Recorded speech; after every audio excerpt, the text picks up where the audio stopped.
Transferring money from TD to another bank is very easy to do. Today I'm going to show you how to do it.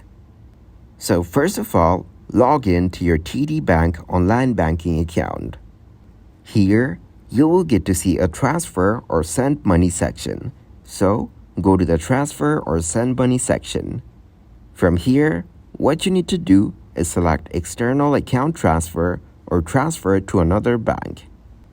Choose the account you wish to transfer money from.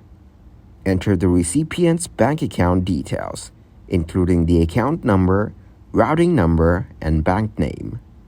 Then, you need to enter the transfer amount and currency.